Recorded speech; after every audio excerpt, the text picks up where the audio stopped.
A decade ago, a forest ranger keyed her radio and asked for backup. The line crackled, then went silent. No tracks, no struggle, just the woods, closing in like a secret.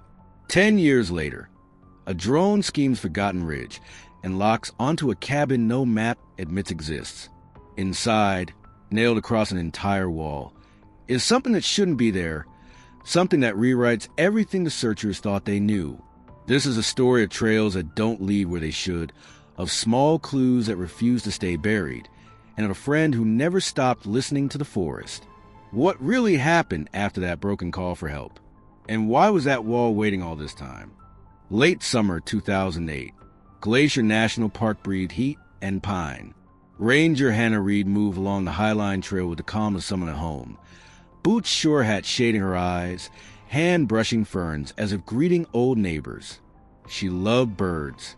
When a Steller's jay scolded from a hemlock, she answered with a soft three-note whistle learned from her grandfather. The jay hopped closer, then vanished. Hannah smiled and walked on. Little acts of care marked her patrol. She freed a length of trout line from a branch, pressed a loose trail marker into its post, and set a slumped cairn back upright. Nothing heroic, just how a trail says thank you. Memory rose with the breeze. Her grandfather, a retired logger, teaching her to read wood. Storm scars that heal into swirls, clean rectangles of test bores, and the way fresh tool marks always tell on themselves. Trees gossip, he'd say. Listen. The radio on her shoulder crackled. Highline 2, this is Walker. Check in. Reading you, Hannah said, and you owe me for that thermos. False charge, Nate Walker replied. I returned it full. Of air. Efficient. She laughed. Try paying interest. And stop rating my mint tin. Never. Those mints are the only reason I still believe in government. They had argued the day before, light on the surface and heavy beneath. A popular spur near the overlook had turned slick. Hannah wanted it closed until crews could regrade. Nate worried a closure would shove hikers onto fragile meadows and earn the office a week of angry calls. Neither was wrong, neither had yielded. About yesterday, Nate said now, let's win today first, she answered. We'll circle back at shift change. Past noon, the trail entered a stand of red cedar. The smell changed, resin in cool shade. On a trunk near the bend, someone had cut into the bark in short, regular zigs. Too neat for an animal, too deliberate for Storm. She touched the edge. Sticky. She raised her fingers to her nose. Bitter medicinal tang. Pacific yew. The tree was cedar. The resin was not. On the ground lay pale chips like fish scales. Someone had worked here, recently and quietly. Hannah unfolded her paper map and drew a small circle with a pencil nub. Not proof. Not yet, but it was a start. She slipped a single resin-coated chip into a bag and moved on, eyes listening the way her grandfather had taught. All afternoon she found wrong notes in the woods music. A notch where no survey crew had reason to cut, a faint drag line curving away from the road, the scent like hot rope. She marked each place with tiny symbols only she would understand later. The sky softened as heat bled off stone. Shadows lifted like birds leaving. At the mouth of Cedar Valley the path narrowed. The creek ran low and quick, filling the air with a cool whisper. Hannah stepped onto a bank of roots and stilled. From far upslope, too regular for wind and too distant for hikers, came a thin metallic hum, as if a wire were singing. Not a bear, not even close. She pressed a radio mic. Base, this is Reed. Back up in Kintless Sector, Cedar Valley Junction. I've got... Static clawed across her words. The hum sharpened, then stopped. Branches shifted upslope, one after another, a small avalanche of sound. She tried again. Base, say again? Reed requesting. The radio snapped into a flat hiss, then silence, so complete it felt like snow. What happened next lives reports that never agree. When Hannah missed her next check-in, the call-out went wide. Trucks fanned along fire roads. Volunteers met at the trailhead with day packs and headlamps. A dog team came in from Kalispell, tails high. A helicopter beat the air until the mountain turned it back. Night fell, they worked anyway. At first light they ran grids. Orange flagging, compass bearings. A careful crawl through blowdown and Devil's Club. The dogs pulled and circled and finally laid down, confused by currents that went nowhere. No boot prints matched hers beyond Cedar Valley. No torn fabric, no broken branch with a thread of cloth. The creek had nothing to say. The forest, that chatterbox, said less than nothing. Reporters gathered at the trailhead. The superintendent gave the words a superintendent must give. Resources deployed, grateful to volunteers. Every lead followed. In the office, maps multiplied on the wall. The small pencil circles on Hannah's personal map were copied beside official routes. They looked like constellations no one could name. Nate didn't sleep. He ran the routes again and again until he began to dream them awake. He kept hearing her clipped radio cadence, kept tasting mints, kept replaying the argument they had promised to finish, as if promises were spells. On the second night, he drove to Red Meadow to speak with Eldon and Ruth Whitcomb, who lived past where the map turned pale. They knew the valley's moods. Eldon said the week had felt wrong, as if the trees were bracing.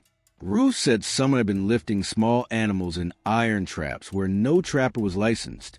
Bye weeks and the search shrank the way searchers hate to see. Fewer boots, wider lines, the hard math of daylight and risk. With no tracks, no sign of struggle, no clothing or equipment located, the official conclusion set like wet cement. The most probable cause, the superintendent said, was a bear encounter. Wrong place, wrong hour. Nature indifferent. Nate signed the paper acknowledging he'd heard. Then he pressed his hand against the map she carried everywhere, the one with tiny circles, and told himself that paper could hold heat. He slid it into a sleeve and locked it in a drawer at his shop.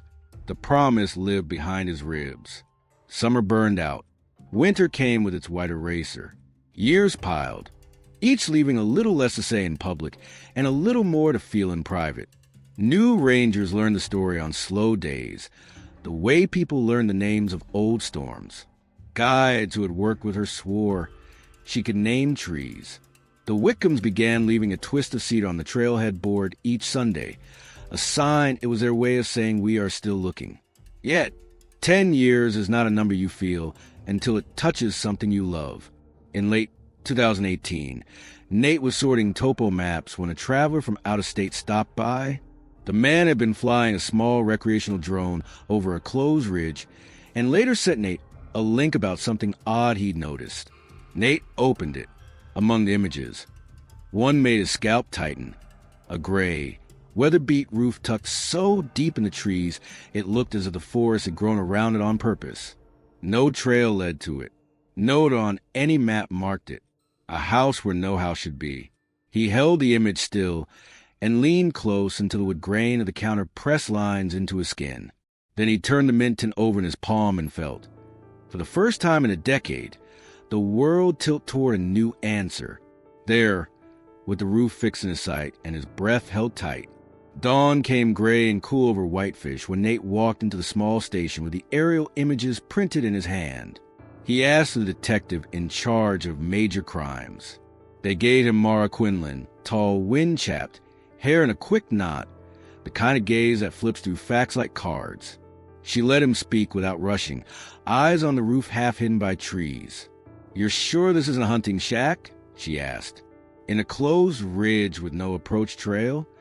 Nate said, "If it is, someone hit it on purpose." Mara tapped the paper with a knuckle. "Either way, it's a structure where none should be.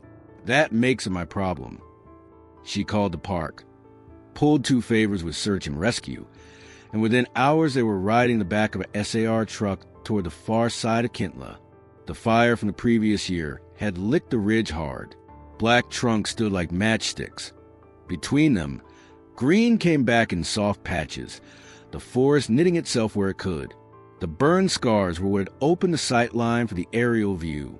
Ash lifted in lazy powder with each step. The world smelled of charcoal and sap. They ditched the truck and hiked the last kilometer. Nate led, counting ridges the way other people count stairs. Mara kept a steady pace, quiet but not distant. When a raven curved through the air and settled, she saluted it with 2 fingers. "Old habit," she said. "My dad swore ravens were the foreman of the woods." The roof appeared first, gray wood, buckled just enough to look tired. As they came around a wedge of brush, the whole cabin showed itself. One room, no porch, windows boarded from the inside. The walls were a patchwork quilt of boards from different lives. New grain snagging on old hand-hewn timber, mill cuts next to adze edges. Whoever built it had scavenged, borrowed, stolen, or all 3. Not on any map? Mara asked. "I collect maps," Nate said. "If it were there, it would be living in my sock drawer." "Good," she said. "I like people with hobbies that are evidence." The door had swollen with years of wet. Mara put a shoulder to it. The latch gave, then held. Nate wedged his pocket pry bar under the jamb and leaned. The door tore loose and something moved above them. A quick blur of wooden iron. "Down!" Mara snapped. The board sighed from the top of the frame and slammed into the jamb where Nate's head had been, a row of rusted nails driven through its end like teeth. It stuck there and shivered, one nail still singing. The trap was simple. A cord looped over a peg. Opening the door released the tension. Old, mean, and made with care. Nate lay on his back in the ash, heart skittering. He stared up at the nails and let out a breath that sounded like a laugh. "That would have made headlines," he said. "Local map hoarder skewered by architecture." Mara cut the cord with a utility knife and pushed the trap aside with a stick. She worked her jaw once and nodded at the doorway. "After you," she said, gently. Inside, the cabin was cool. Dust lay in careful layers. A narrow bunk lined one wall. A small iron stove sat with its door ajar, ash bed neat as if someone had tidied before leaving. A coil of old cord hung from a nail. In one corner, a coffee can was filled with a sticky amber that had skinned over like honey in winter. A scent drifted from it, bitter green, almost medicinal. Mara crouched, sniffed, and dabbed a finger to test the drag. "Resin," she said. "Not pine. Smells like you." "Pacific yew?" Nate asked. "We don't have much of it up here. Not enough to make this much glue." She capped the can with a plastic bag and a rubber band, then stood, scanning. "What else are you hiding?" The cabin answered on the back wall. At first glance, it looked like a vandal's collage. Then the brain clicked and saw the plan. Plates, the metal kind that marked trails and distances, covered the wall from shoulder height to rafters. Highline Logan Pass, Bowman, Red Meadow, Avalanche Lake, Kent La Creek. Some old and sun-faded. Some newer with a flat, pale green paint the park had switched to a decade earlier.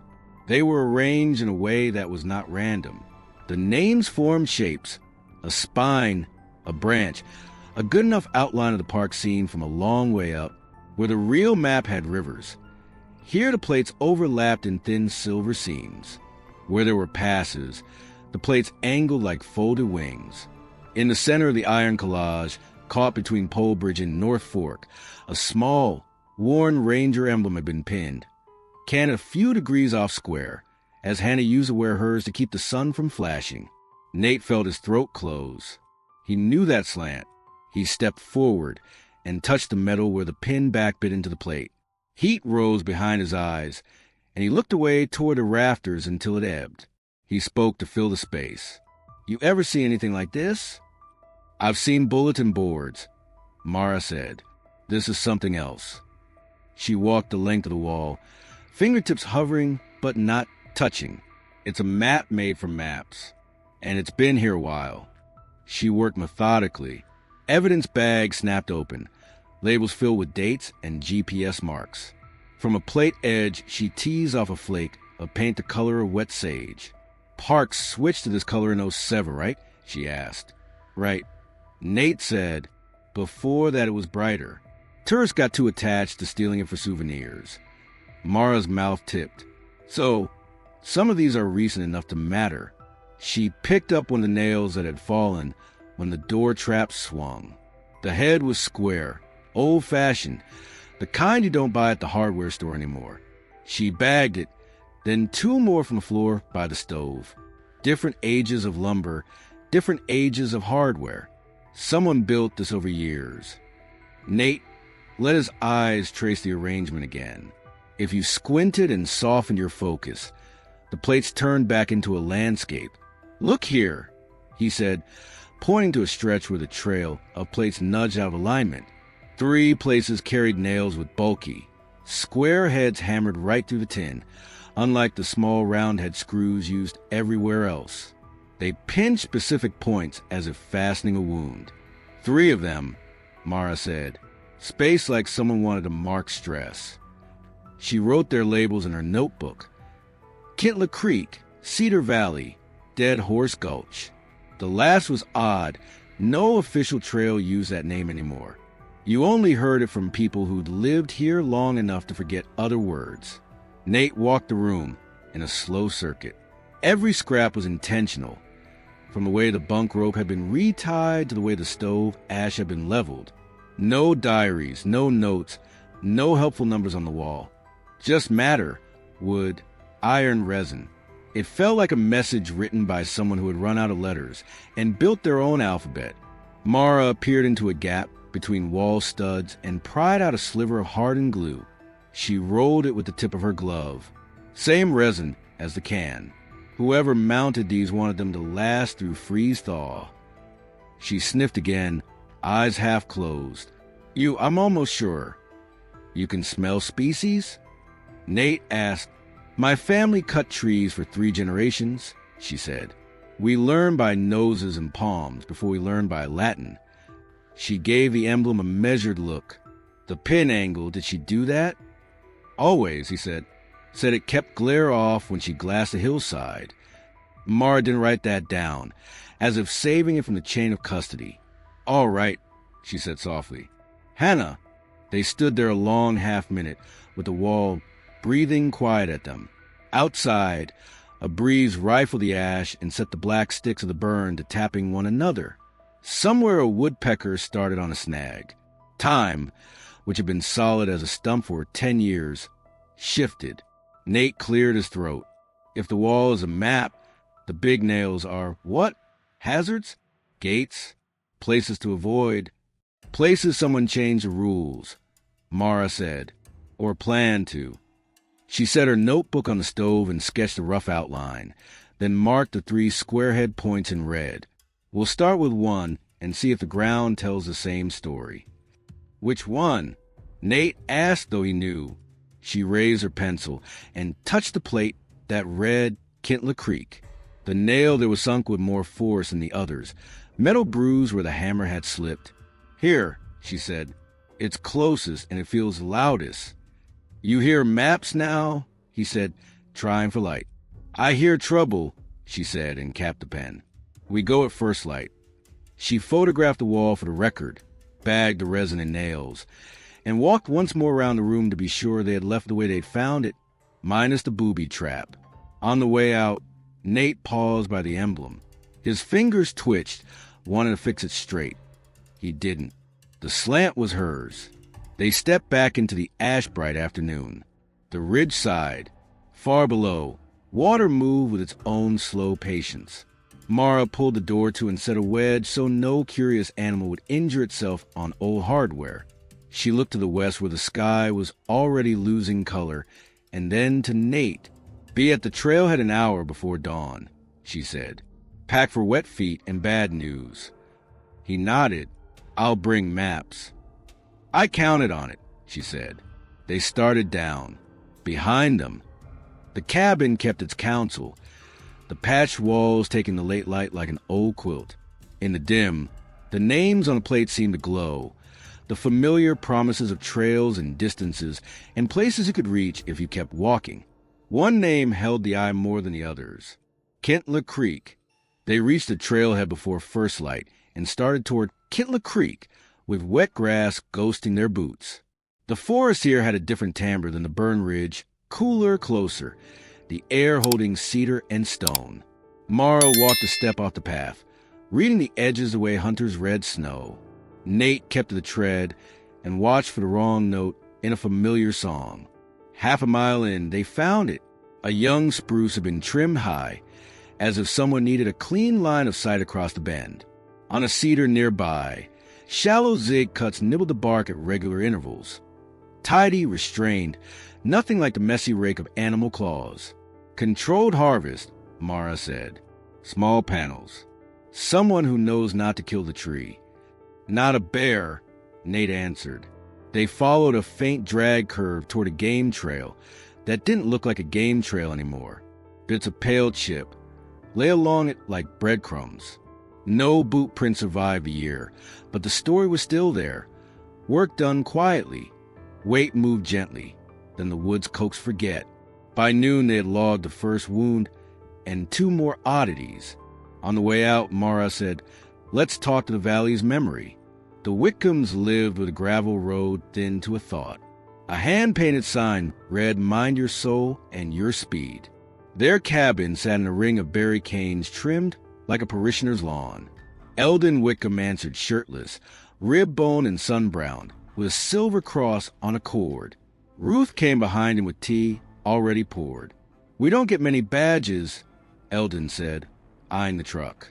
"We're not here for your Sunday," Mara said.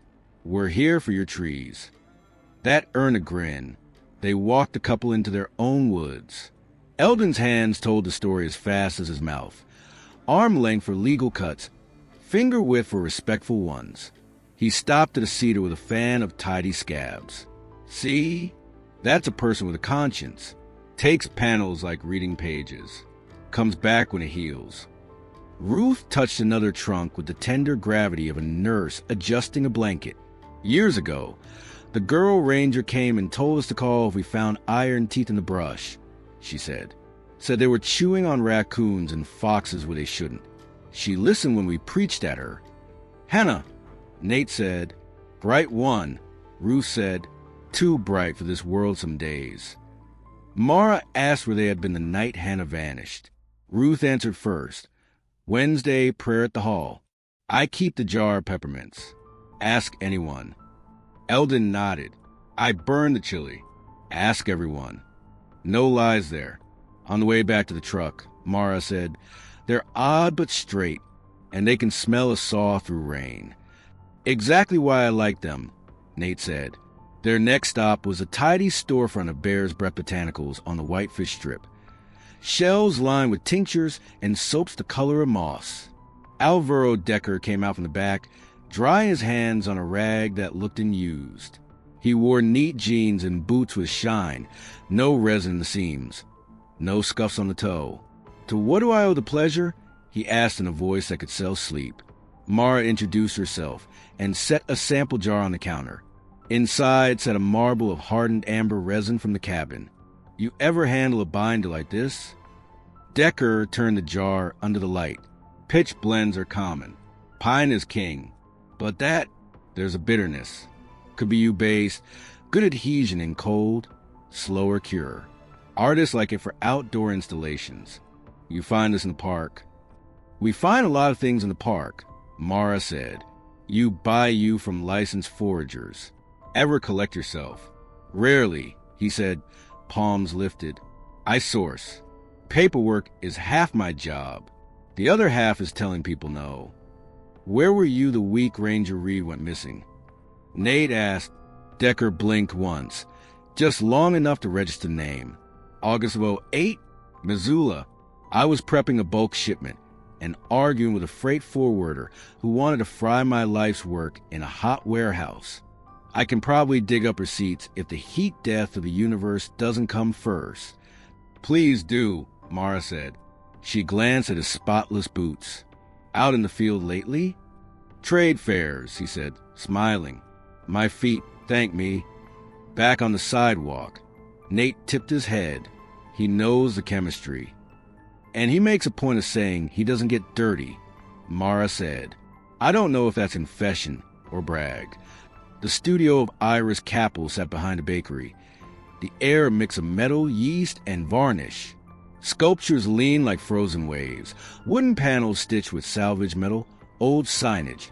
Bits of railing. Squarehead nails stuck from a coffee can buy the door like a bouquet. I get them from demolition sites. Iris said when Mara lifted one.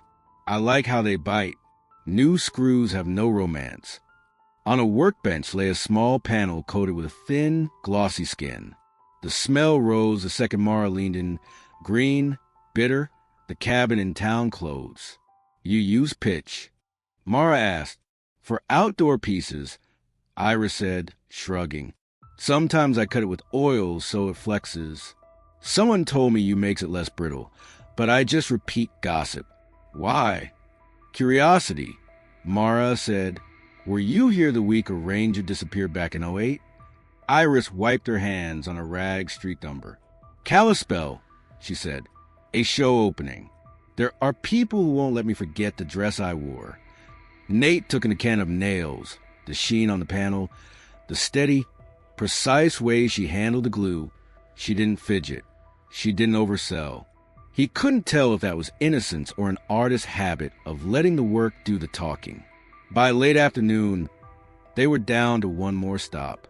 Brody Kincaid lived out a van that had known 3 shades of green, and all of them badly. He was handsome in the way of people who had never been told no until the bills arrived. Climbing ropes hung from the back like hair. Nate! And a detective. He grinned. If this is about permit fees, the forest owes me. Mara skipped the banter. Where were you the week Ranger Reed vanished? Working Glacier's east side. I've got photos with clients that night, he said quickly. He produced a battered album, paper prints with scribbled dates. Tents glowing, laughing faces around the stove. Brody mugging, finger guns at the sky. Mara studied them without warmth. Friends can write dates on anything. They can also remember being there, he said. Call them. Nate let the pages slide under his hand. He had slept under the sky his whole adult life, had eaten errors in weather and light and angle until he could feel them before he saw them. One of the night shots snagged him. The arc of stars above the ridgeline belonged to another season. It was the sort of sky you get when the world tilts different, later in the year or later at night than claimed. His stomach ticked once, as if a gear had seeded. You mind if we borrow a couple of these?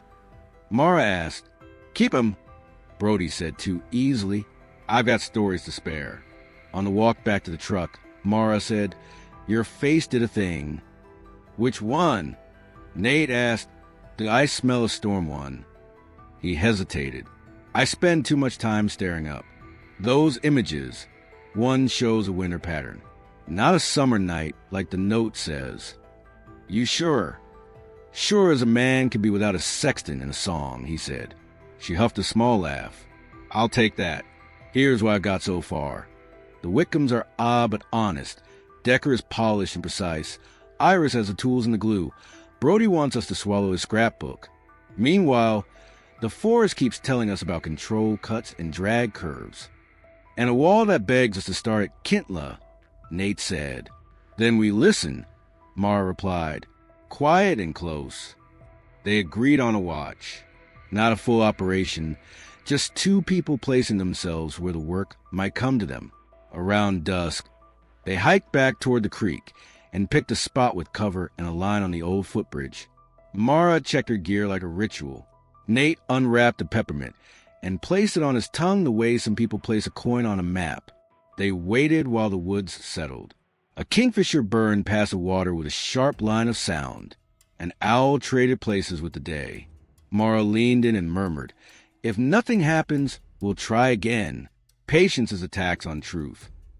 Add it to my bill, Nate said. Nothing came that evening but cold and the knowledge of where shadow collects. They ghosted out near midnight. At the truck, Mara said, tomorrow we widen. I'll start putting pressure on Decker, and I want to know where Iris buys her salvage. You keep listening to the ground. Nate nodded, but his head was still full of a ridgeline and a sky that didn't fit. He took the prints home and laid them on his counter under a lamp.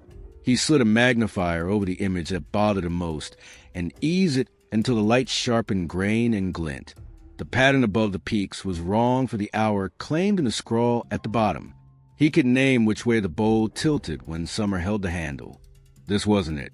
He took a tight crop of the sky and sent it to Mar with a single line. This doesn't belong to August at dusk. Another message followed before Dow could argue. Meet me at the Kintla Bridge. Midnight. If he's moving, he'll move then. Midnight laid a damp hand on Kintla Creek. Mist braided off the water and hung under the trees like breath held too long.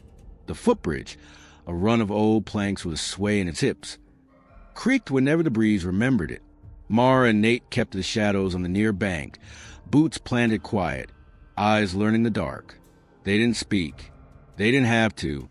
The woods did their part. An owl traded one brand for another. The creek kept its soft argument with stones. When sound came that didn't belong, it came as a whisper of rubber on bark, a zipper's tiny complaint, the hushed lift of weight. Brody Kincaid stepped into the slice of starlight like a man late to his own plan.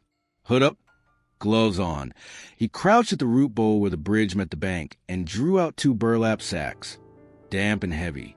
Even from the shadows, Nate caught the smell, bitter green medicinal.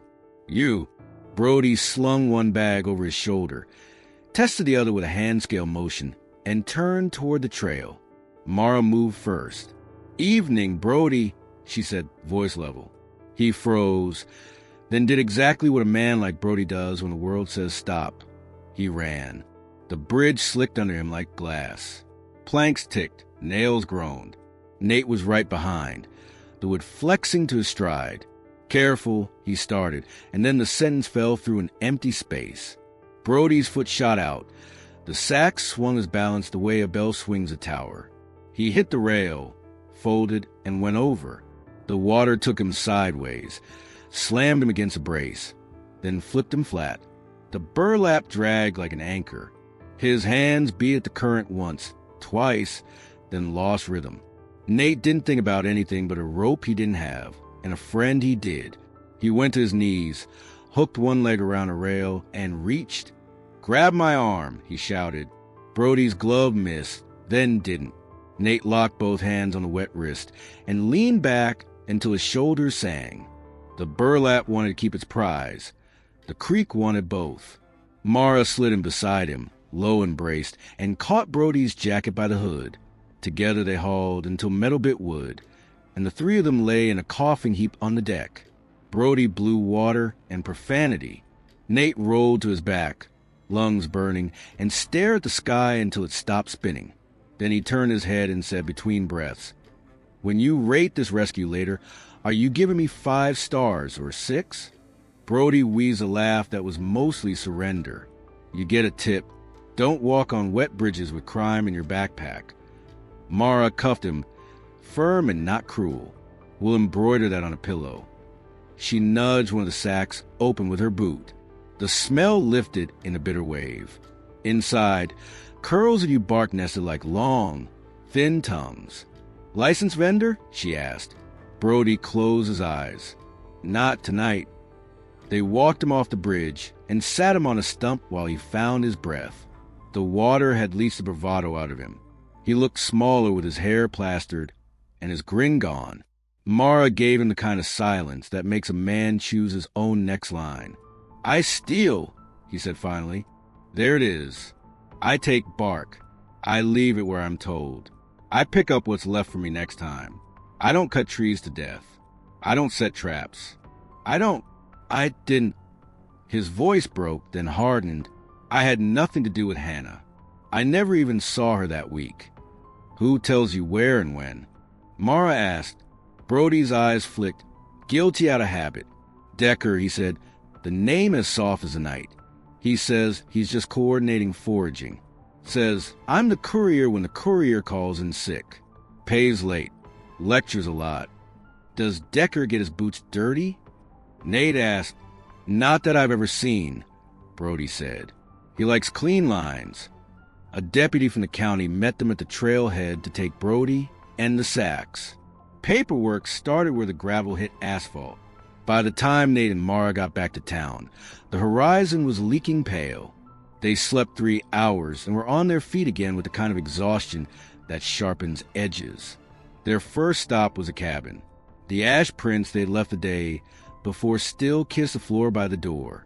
Nate crouched at a seam in the plank and ran a blade through the gap, lifting out a thin line of powder, so fine a hiss when it slid into the evidence tray. Mara tapped it with a gloved knuckle. "Not ash," she said. "Feel the grit. See the color. Charcoal with a greenish fleck." "Basalt," Nate murmured. "Not your basic river rock, either." She nodded. "We've got old basalt dikes north of here, and only one place in this grid where you scuffed as much of it into your boots." She wrote the name without saying it, as if speaking might wake something. Dead Horse Gulch, a place the official maps had retired in the 60s after a slide turned a trail into a rumor. They moved slow through the rest of the room and let matter talk. The resin in the coffee can was more than pine pitch. Cut with oils, maybe cooked low to Coke's flex. The same stuff showed at the corners of plates where a nail alone wouldn't hold. An adhesive you use when you expect blizzards to pull, thaw to push, and time to argue every joint loose. Whoever the builder was, they knew about keeping metal on wood outdoors. Nate wiped a thumb along the plate edge and found a thin skin that gave under pressure and then held. "This is the kind of glue Iris uses on those panels," he said. She said she only knows it by gossip, but her shop smells like this. Decker knew the recipe. Mara said, "Iris knows how to use it. 2 halves of a whole." On the way back to the truck, the forest made another small confession. In the black seam where wall met floor, Mara found a square head nail whose tip had snapped and been reseated at a new angle, as if the hand that drove it didn't mind improvising. She bagged it. "If we ever find a workbench with a matching scar," she said, "I'll buy you dinner." "Mint dinner?" Nate said, tapping his tin. "Live a little," she answered. They took the long road to Red Meadow again. The Whitcombs met them halfway down the lane, as if they had been expected. Eldon's hat was already in his hands. Ruth's jaw was set the way it gets when a woman has decided to do a hard thing. "We should have given you this 2 days ago," Ruth said. "We didn't because we didn't want you thinking we were the sort to rig what you found." She opened a flour sack like an altar cloth. Inside lay a steel clamp the size of a hand. 2 jaws arched like a crab, a pin set to bite a flat strap, dried, pitch-freckled hinge. In that tack, 2 short hairs slept, pale as the inside of a wrist. Eldon pointed with a finger he'd pinched in a mill once. Found it after the wind last spring. Up with the old snag stand in a row. Fell out of a crown as if the tree was tired of holding other folks' trouble. Mara didn't touch it until she'd bag her hands. When she did, she turned it gently, reading the tool marks.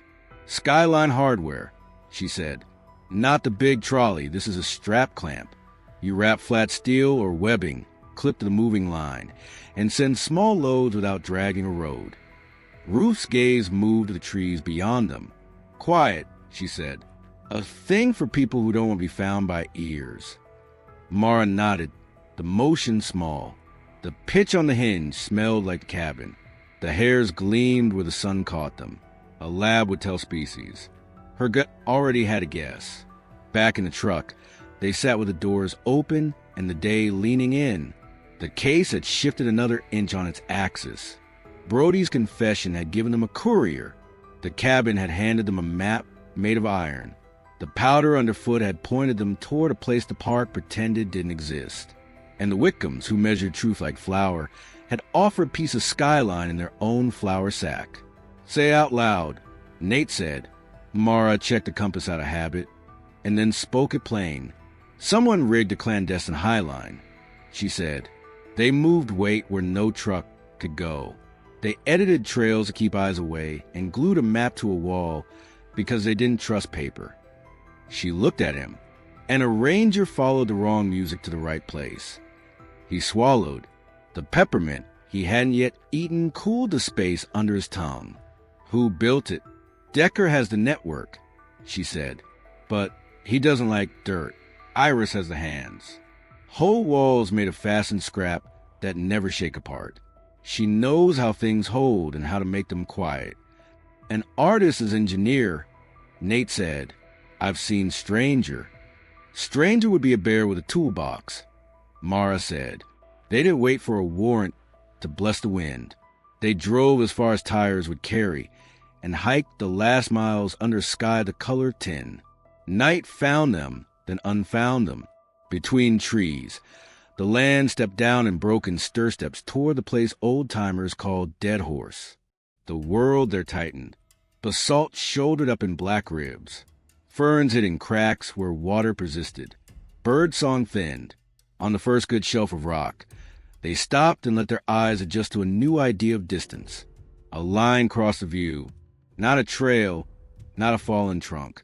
A cable, thin as a pencil at this range, ran from a dead snag on one side of the gulch to a braced mast on the other, where it met wood someone had built.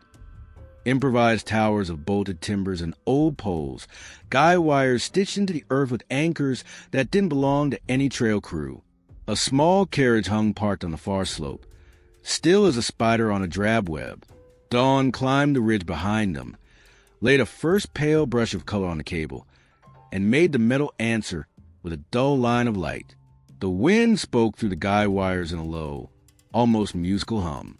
Mara checked her harness and tossed a line in a neat coil at her feet. Nate tightened his straps and looked once at the expanse, then at the place where the cable met the mast, then at the ground between. The outline of the story had new ink. The center was still blank. Packed for wet feet and bad news, Mara had said before. He had both. They clipped in. The trees held their breath. The gulch waited like a mouth. Dawn thinned the dark to pewter as they eased off the lip of Dead Horse. The slope fell in broken ribs and shells of basalt. The air was cool and mineral, the kind that keeps a secret. Nate felt roped by his harness and paid out a hand at a time, boots searching for purchase on ledges slicked by seeps. Mara moved like a person who had learned to trust angles. Low, deliberate, weight where it should be. Below, the skyline cut the gulch in a single hard line. It hummed when the breeze remembered it. On the far side, a mast braced by guy wires stood stitched to the hillside with anchors that weren't park issue. Below the near mass of ground carried a history of work. Arcs were loads that swung in scored stone, nicks on trunks at the exact height of a moving hook, stumps with faces too clean to be stormfall. They took the long way around keep above the line, then dropped into the gulch where the basalt had softened into a basin. There, tucked under a root-torn stump, was a thing that didn't belong to geology, a shallow round pit lined with scorched rock. Someone had cooked resin here, a pitch pit. The earth around it wore freckles of hardened amber, like old candle drips. The smell rose when Mara's boot nudged the edge. Bitter green, medicinal, the same note that had followed them from cabin to studio to shop. Glue kitchen, she said. You cook it low, skim the smoke, cut it with oil so it flexes through winter.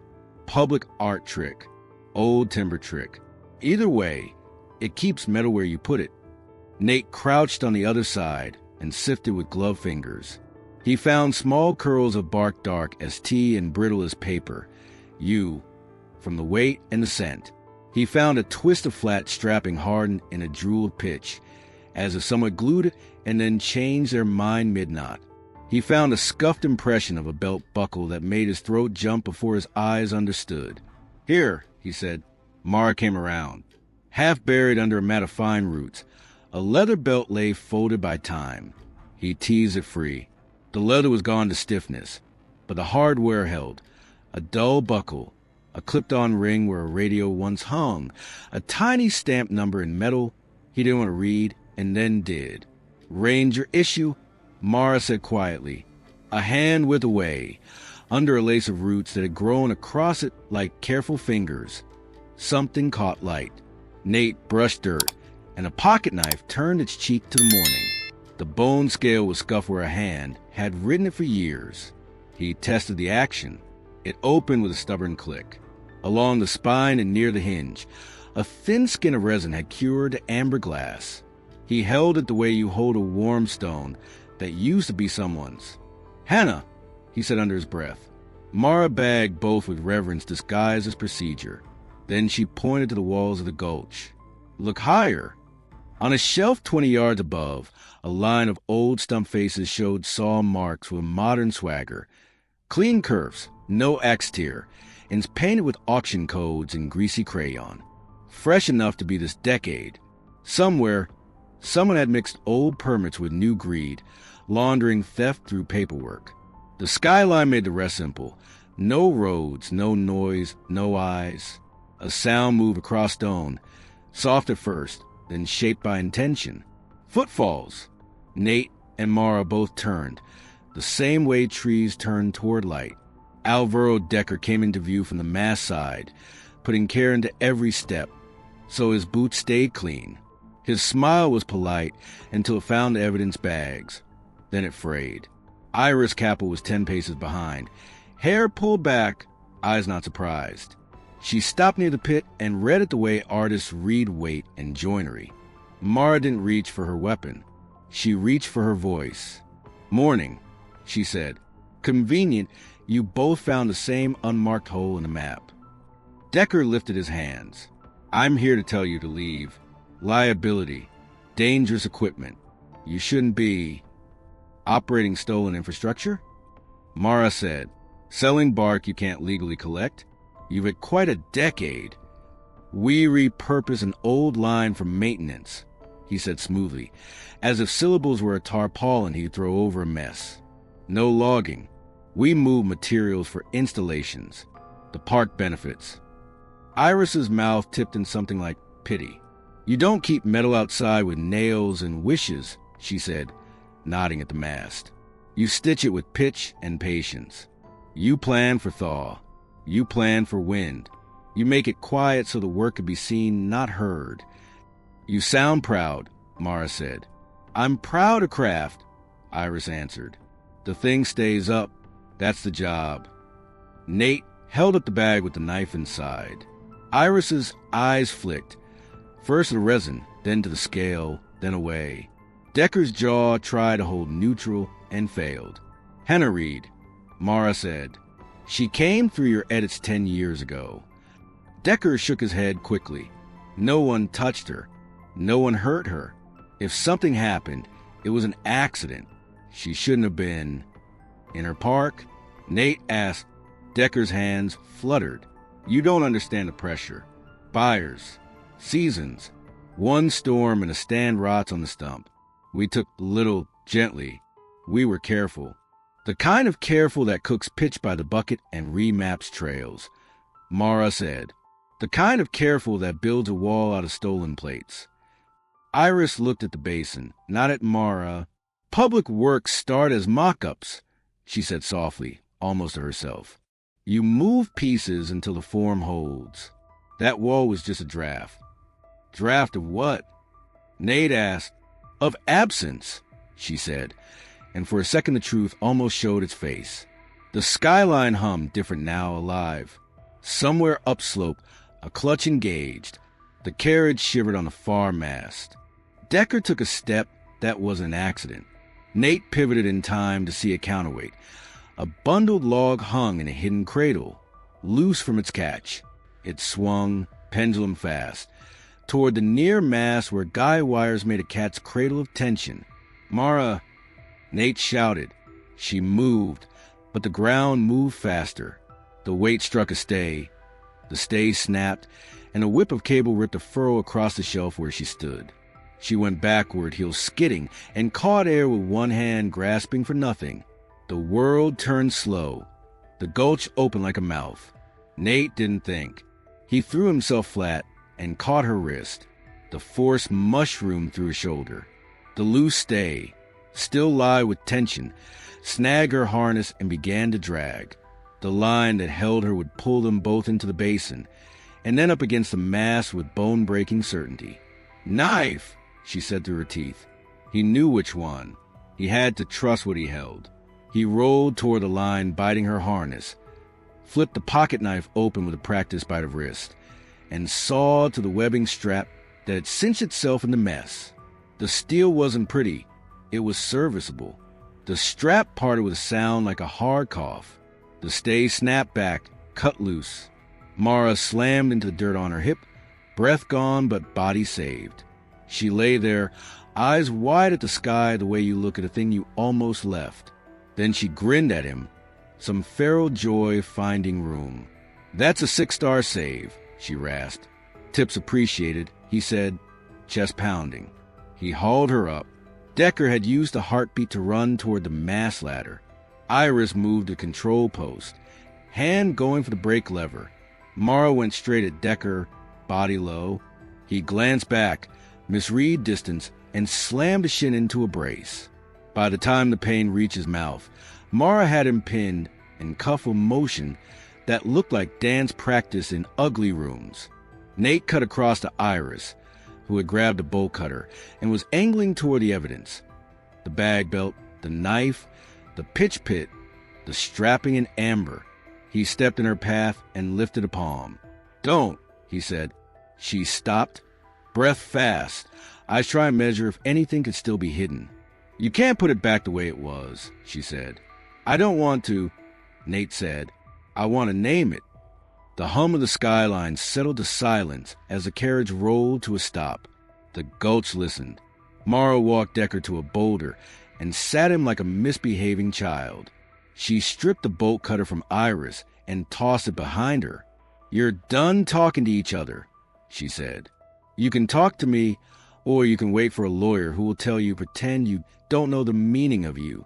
Decker found a speech and wrapped himself in it. "We moved pieces," he said, eyes flicking between pride and plea. "That's all. The forest is resilient. We learned to tread light. The trail edits were temporary. Detours so hikers wouldn't stumble into work areas and sue the county. We never edited them right where Hannah would follow." Mara said, "Right toward your quiet." Iris looked at the knife in the evidence bag. Her composure lifted and set down again, heavier. "She was faster than you think," she said softly. "She saw patterns and with the way I see them in walls." "Then say the rest," Mara said. "Not here," Iris answered, a glance toward Decker cracking something in her tone. "Not while he turns into a project brief." Nate moved to the edge of the basin and stared at the pitch pit, the belt imprint still pressed into dirt. The fraying end of the cut, webbing he'd severed with Hannah's blade. The story had edges now, angles you could test against your palm. It still had a hole in the middle, the moment between a radio cut short and a wall glued long. He could feel like a space where a tooth should be. Above the gulch, faint but growing, the first sirens laced the morning. County, park law enforcement, maybe state. The sound wound its way through trees and rock until it felt like the valley was being sewn closed with a loud thread. Mara stood, breathing even, face set to work. She looked at Iris, then at Decker, then at the mass with its quiet line. "No more drafts," she said. "No more edits." She pointed toward the basin, toward the pit, toward the shelf of stumps with their greedy paint. "Now you're going to show us how it was in 2008, she said, voice calm as a level, hard as a hammer. "Step by step, where you stood, where she stood, what moved and what failed." As the sirens braided closer, Mara's mind began to lay boards across the gap. You could almost see it in her eyes. The wall inside her building out of resin and metal, in fact, each piece taking its place, each joint tested, the shape of a truth that would finally hold. The sirens braided through the trees and then thinned into ordinary morning. Deputies took Decker and Iris in opposite directions and kept them where they couldn't trade stories. Mara stayed in the gulch. She walked the mast, the anchors, the basin, and the pitch pit as if measuring a stage. Then she turned to Iris first. "Show me," she said. "Not your defense. Your process." Iris looked at the cable, then at the wall inside Mara's eyes where facts were taking their places. "You start with access," she said at last. "You make paths that look like paths. You move plates. Not far. Just enough so a ranger chooses a bend you prefer. You cut small windows through brush so you can see without being seen. You plan the joinery, where the metal meets wood, where the pitch keeps the bite. Mara nodded once and had Iris walk her to each edit. A branch trimmed high here. A sign turned 5 degrees there. Fresh cuttings were long gone, but the stubs told time. The work was modest and effective. The kind of craft that makes a person swear the forest itself nudged them. Decker, on his rock, chose grander language. There's demand, he said. Farmer pays for consistency. Contractors pay for old growth that already fell once. We set up a small line to move light loads away trail crews used to. No roads, no fuel spill, no scars. Except for the trees you mark with auction codes you had no right to mark, Mara said. Except for the you barked that didn't ask your permission. Except for a missing ranger. Decker's gaze slid away. If anything happened to her, it wasn't from malice, he said. You can't blame gravity. Watch me, Mara answered. By noon the county had the line cold, the mast taped, and the ground around the pitch pit marked. They took statements on paper that would later carry signatures. What mattered at the edge of Dead Horse was the reconstruction. Start at the beginning, Mara said. August 2008. Iris spoke more than Decker. Her words came out flat, like she was listing tools. That night a decade ago, they had the skyline moving for the first time in weeks.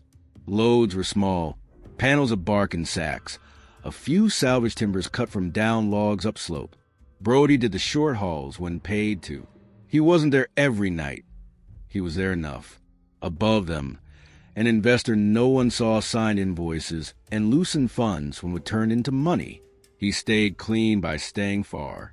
Hannah had followed the edited trail in through the cedar. She had heard the cables hum. She had watched from the dark until watching wasn't enough. She stepped out with a voice that made men stop because it didn't shake. She told them their line was illegal. She told them their work would stop. She had us, Iris said, not in numbers, in clarity. It was like she'd measured the joinery of a night. Decker told the next piece with hands spread for pity. They put Hannah in the cabin, just until dawn, to sort out with words and paperwork. Iris knew how to secure a wall. Decker knew how to speak to fear. They tied nothing but time around Hannah and told her to sit. When they left, the wall full of stolen plates stared back like a puzzle. Hannah made it into a map, Nate said quietly. Iris nodded, a muscle jumping in her jaw. She moved 3 square head nails to mark where our line changed the land. She tilted a pen like a compass. She didn't have letters. She had metal. Before first light, they meant to move her. Brody came back from a short run and saw more than he wanted to. I brought a load to the near mast, and there she was with her chin up, he said later to a deputy. Voice scraped the bone. I carried sacks. I carried words I wish I'd said.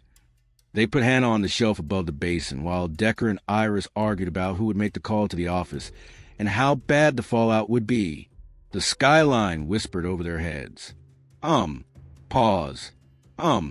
Iris had taped a strap where a stay had begun to fray and promised to replace it after the move. The system held until the second no one owned. A cable sang sharp. A strap slipped. The counterweight swung wrong. The stay snapped with a whip crack that folded the morning in half. Rock bounced under boots. Someone shouted, "Hold." As if hands could hold time, Hannah went backward off the lip, caught at a root, and then the root tore free. She fell not far and far enough. The basin took her. The pitch pit was still warm from a night batch. Dirt held the shape of a belt before a belt found it. The world shrank to breath and urgency. And what panic thinks is logic. We went down, Iris said. We checked for pulse and found none. Maybe we were wrong. Maybe we were cowards. Decker said no one would believe us if the scene looked like us. He said they'd believe a bear. They did what people do when they want a different story. They forged one. Decker had a bag with coarse hair and scat taken from a hide used to train dogs. Iris hated the smell and scattered it anyway. Brody took a step backward into himself and stayed there for years. They carried Hannah to the shade and covered her with their sobbing and then a tarp. They moved sacks. They wiped prints with dirt. They fed the lie. Before they left, Iris walked the wall in the cabin and tried to undo what Hannah had adjusted. Metal doesn't forget as fast as paper. The map held. The pin held its angle. Iris couldn't bring herself to pull it. Mara pressed Iris about the wall in the cabin. Iris admitted it began as their draft, using stolen trail plates to plan routes. But Hannah had turned into a coded map for anyone who could read it. For Mara, the case finally fit together. The belt, knife, resin, basalt dust, and clamp all connecting. Back in town, lab results confirmed the physical evidence, tying Decker, Iris, and their network to illegal extractions and altered trails. Brody cooperated, taking a minor charge. The others faced heavier ones. Before they were taken away, Mara confronted them, telling them the park had remembered enough to expose them. The old search team reunited for a quiet memorial above Kintla. They shared small stories about Hannah, helping hikers, fixing markers, humming on the trail. Nate, alone at the overlook, pinned her tilted emblem to his pocket and whistled her 3-note call, answered by Jay. Work crews dismantled the skyline, restored the trails, and replaced the stolen plates. In spring, a new sign appeared on the High Line. Hannah Reed Spur, with the carved words trees gossip. Listen. Later, Nate and Mara stood together on a ridge over the North Fork. Nate unfolded Hannah's map, the pencil circles still visible. Some now explained, some forever a mystery. He folded it carefully, ready to keep it safe. As the light faded, a raven crossed the valley, and the forest seemed to whisper its thanks.